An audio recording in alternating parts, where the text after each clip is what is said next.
Hi friends, మనం stock మార్కెట్లో డబ్బులు ఇన్వెస్ట్ చేస్తూ ఉంటాం. మనం స్టాక్స్ని కొంటూ ఉంటాం. మనం కొన్న స్టాకు ఒక 20% లేకపోతే 10% డ్రాప్ అయిందంటే మనం ఇంకా టెన్షన్ పడి ప్యానిక్ అయ్యి ఆ స్టాక్ని సెల్ చేస్తాం. ఇలా అవ్వడానికి కారణం ఏంటంటే మనకు ఆ స్టాక్ గురించి కంప్లీట్గా తెలియదు. ఆ కంపెనీ గురించి, ఆ కంపెనీ ఏం చేస్తుంది అసలు ఆ కంపెనీ గురించి కంప్లీట్గా మనకు తెలిస్తే ఆ స్టాక్ 20% పడినా మనమేం భయపడం. ఇంకా దానికి చీప్లో దొరికింది డిస్కౌంట్లు అని చెప్పేసి మనం ఇంకా యాడ్ చేసుకుంటాం. కాబట్టి ఎవరో ఇచ్చిన టిప్స్ గురించి, ఎవరినో మనం ఏ స్టాక్ మంచిది, ఏ స్టాక్ ఫ్యూచర్లో పెరిగే అవకాశం ఉంది, ఏ స్టాక్ బెటర్ అని మనం ఇక్కడ ఆన్లైన్లో కానీ ఇక్కడ వాట్సాప్ ఇట్లా టిప్స్ అడగకుండా, ఎవరిని అడగాల్సిన అవసరం లేకుండా మనంతటా మనమే ఓన్గా ఒక స్టాక్ని అనాలసిస్ చేసి ఆ స్టాక్ ఫండమెంటల్స్ అన్నీ చూసి ఏ స్టాక్ బెటరు, ఏ స్టాక్ ఫ్యూచర్లో మంచి గ్రోత్ ఉంటుంది, ఏ స్టాక్ కొంటే మనకి హై రిటర్న్స్ ఎర్న్ చేయడానికి అవకాశం ఉంటుందో తెలుసుకోవడానికి మనం ఒక ఫండమెంటల్ సిరీస్ని స్టార్ట్ చేసినాం.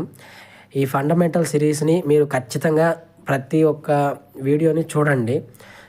చూసిన తర్వాత మీరు ఖచ్చితంగా ఒక స్టాక్ని కొనాలంటే ఏ పారామీటర్స్ అవసరమో మీకు ఆటోమేటిక్గా అర్థమైపోతుంది. మీ అంతటా మీరే ఓన్ రీసెర్చ్ చేసి స్టాక్ను కొనగలే స్టేజ్కి నేను మిమ్మల్ని ఖచ్చితంగా తీసుకొస్తా. కాబట్టి వీడియోని కంప్లీట్గా చూడండి. మనం ఈ ఫండమెంటల్ సిరీస్లో first video, let's start our first video. ఒక స్టాక్ కొనే ముందు కంపెనీని ఎలా అనలైజ్ చేయాలి? ఒక స్టాక్ ప్రైస్ బాగుంది అని చూసి మీరు ఎప్పుడైనా కొనాలనుకుంటున్నారా? అంటే ఒక 100 రూపీస్ ఉంది ఒక స్టాక్ ప్రైజు, ఇంకో స్టాక్ ప్రైస్ వచ్చేసి 500 ఉంది. వీటిలో 100 రూపీస్ది చీప్గా, 500 ఉంది ఎక్స్పెన్సివ్గా మనకు అనిపిస్తుంది. కానీ ఇది నిజానికి స్టాక్ ప్రైస్ని చూసి అది గుడ్ ఆర్ బ్యాడ్ అని మనం చెప్పలేం. ఒక స్టాక్ని కొనే ముందు అసలు మనం ఫస్ట్ ఏం చూడాలి? ఈ వీడియోతో మనం ఫండమెంటల్ అనాలిసిస్ సిరీస్ స్టార్ట్ చేద్దాం. స్టెప్ 1, కంపెనీ ఏం చేస్తుంది? మొదటగా చాలా సింపుల్ క్వశ్చన్, అసలు ఈ కంపెనీ ఏం చేస్తుంది? ఈ కంపెనీ ఏ ప్రోడక్ట్ లేదా సర్వీస్ని అమ్ముతుంది? వాళ్ళ కస్టమర్స్ ఎవరు? వాళ్ళు డబ్బులు ఎలా సంపాదిస్తున్నారు? ఇది మనకు క్లియర్గా తెలియాలి. తెలియకపోతేనే మనం ఈ కంపెనీలో డబ్బులు ఇన్వెస్ట్ చేయకుండా ఉండాలి. ఎందుకంటే మనం బిజినెస్ని అర్థం చేసుకోకుండా స్టాక్ కొనడం అంటే మ్యాప్ లేకుండా జర్నీ చేసినట్టే. స్టెప్ 2, కంపెనీ ఎలా మనీ సంపాదిస్తుంది? నెక్స్ట్ క్వశ్చన్, కంపెనీ మనీ ఎలా సంపాదిస్తుంది? ఉదాహరణకు ఒక కంపెనీ ప్రోడక్ట్ నమ్మి రెవెన్యూ సంపాదించవచ్చు, లేకపోతే ఇంకో కంపెనీ సర్వీస్ అందించవచ్చు, ఇంకో కంపెనీ సబ్స్క్రిప్షన్ మోడల్లో మనీ సంపాదిస్తుంది. అంటే కంపెనీకి రెవెన్యూ వచ్చే మెయిన్ సోర్స్ ఏంటో అది మనం ఖచ్చితంగా తెలుసుకోవాలి. స్టెప్ 3, బిజినెస్ గ్రోత్ ఉందా? కంపెనీ బిజినెస్ గ్రోత్ అవుతుందా లేదా కూడా చూడాలి. గత కొన్ని సంవత్సరాల్లో సేల్స్ పెరుగుతున్నాయా, ప్రాఫిట్స్ పెరుగుతున్నాయా, కస్టమర్స్ పెరుగుతున్నారా, కంపెనీ కొత్త మార్కెట్లోకి వెళ్తుందా? అంటే ఎవాల్యుయేషన్.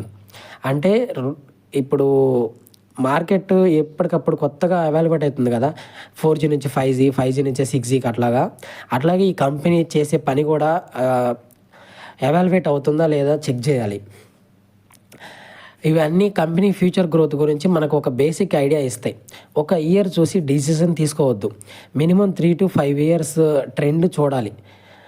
అప్పుడే మనకి చాలా యూజ్ఫుల్గా ఉంటుంది. Step 4, competitive advantage. మనం దీని గురించి సింపుల్గా అర్థం చేసుకోవాలంటే, ఉదాహరణకు ఒక స్ట్రాంగ్ బ్రాండ్ ఉంది, కస్టమర్ కంపెనీ ఎక్కువగా ట్రస్ట్ చేస్తారు. సపోజ్ ఒక యాపిల్ కంపెనీ ఉంది, ఆ యాపిల్ ప్రోడక్ట్స్ అంటే కస్టమర్స్ చాలా ట్రస్ట్. అట్లాగా కాస్ట్ అడ్వాంటేజ్ ఏమైనా ఉందా? లేదా కాంపిటీటర్స్ ఈజీగా కాపీ చేయొచ్చా? ఇప్పుడు ఈ కంపెనీ తయారు చేసే ఒక ప్రోడక్ట్ని వేరే కంపెనీ ఈజీగా కాపీ చేసిందంటే ఆ కంపెనీకి, ఆ ప్రోడక్ట్కి వాల్యూ పడిపోద్ది. దీనివల్ల కూడా ఆ కంపెనీకి డిసడ్వాంటేజే. అలాంటి ప్రోడక్ట్స్ కాకుండా పక్కన కంపెనీ వాళ్ళు కాపీ చేయలేని ప్రోడక్ట్ కానీ ఈ కంపెనీ తయారు చేసిందంటే ఈ కంపెనీ ఫ్యూచర్ లాంగ్ టర్మ్లో బెనిఫిట్ ఉంటుంది. ఈ కంపెనీ గ్రోత్ అయ్యే అవకాశం కూడా చాలా ఉంటుంది. స్టెప్ 5 వచ్చేసి మేనేజ్మెంట్. కంపెనీని ఎవరు రన్ చేస్తున్నారు అనేది కూడా కంపెనీ మీద చాలా ఫ్యూచర్ డిపెండ్ అయి ఉంటుంది. ఇప్పుడు సపోజ్ మేనేజ్మెంట్ గతంలో ఎలా పర్ఫామ్ చేసింది, వాళ్ళ షేర్ హోల్డర్స్, ఇప్పుడు మనం ఆ షేర్ కొంటే వాళ్ళకి మనీ వెళ్తుంది కదా, ఆ షేర్ హోల్డర్స్ మనీని ఎలా వాళ్ళు యూజ్ చేస్తున్నారు, ప్రమోటర్స్ తమ షేర్స్ని ఏమైనా కంపెనీలో పెంచుకున్నారా, లేక ఆ షేర్స్ని ప్లెడ్జ్ అంటే బ్యాంకులో తాకట్టు పెట్టారా అనే దాన్ని కూడా మనం చెక్ చేయాలి ఖచ్చితంగా. ఫండమెంటల్ అనాలిసిస్లో మేనేజ్మెంట్ది కూడా పక్కాగా చెక్ చేయాల్సిందే. మేనేజ్మెంట్ మంచిది అయితేనే కంపెనీ ఫ్యూచర్ బాగుంటుంది. స్టెప్ 6, ఈ కంపెనీ రిస్క్లు కూడా తెలుసుకోవాలి. కంపెనీకి ఎక్కువ కాంపిటీషన్ ఉంటే అది కూడా కొంచెం చెక్ చేయాలి. డెట్, అప్పు, ఈ కంపెనీకి అప్పు ఎంత ఉంది అది కూడా చెక్ చేయండి.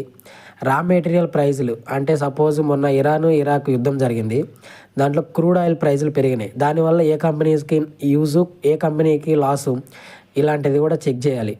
అలాగే గవర్నమెంట్ రెగ్యులేషన్స్, ఇప్పుడు సపోజ్గా గవర్నమెంట్ ఏదైనా ట్యాక్స్లు అలాంటివి ఒక కంపెనీకి సంబంధించి ఇంపాక్ట్ చేస్తారు. ఇప్పుడు సపోజ్ సిగరెట్ల మీద ట్యాక్స్ పెంచారు, దానివల్ల ఈ విఎస్ట్ ఇండస్ట్రీస్, ఐటీసీ ఇలాంటి కంపెనీలకి ట్యాక్స్ ఎక్కువ కట్టాలి కాబట్టి ప్రాఫిట్స్ తగ్గుతాయి.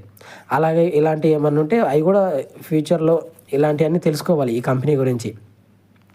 అంటే మీరు ఇన్వెస్ట్ చేసే కంపెనీకి అది ఇలాంటి రిస్క్స్ అన్నీ తెలుసుకోకుండా మనం ఒక కంపెనీలో ఇన్వెస్ట్ చేయకూడదు.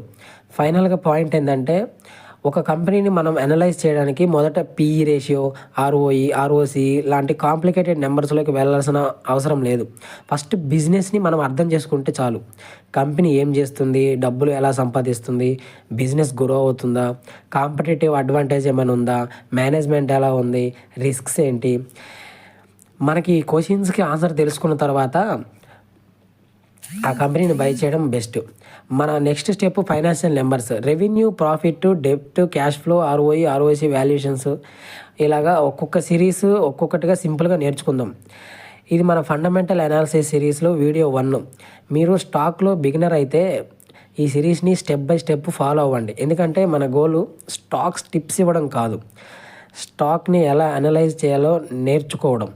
కాబట్టి మీకు నేను ఖచ్చితంగా ఈ ఫండమెంటల్ సిరీస్ అయిపోయేలోపు ఒక స్టాక్ని మీరంతటా మీరే అనలైజ్ చేసి బెస్టో కాదో మీకై మీరే అర్థం చేసుకొని ఇన్వెస్ట్ చేయాలా లేదనేది అలాగా మీకు అర్థమయ్యే రీతిలో నేను కన్ఫామ్గా చెప్తా. కాబట్టి మీరు మన ఛానల్ని సబ్స్క్రైబ్ చేసుకొని వచ్చిన వీడియోని కంటిన్యూగా ఫాలో అవ్వండి. అంతే. Thank you for watching. ఏమన్నా ఇంప్రూవ్మెంట్స్ చేసుకోవాలంటే చెప్పండి, ఇంప్రూవ్ చేస్తా. Thank you.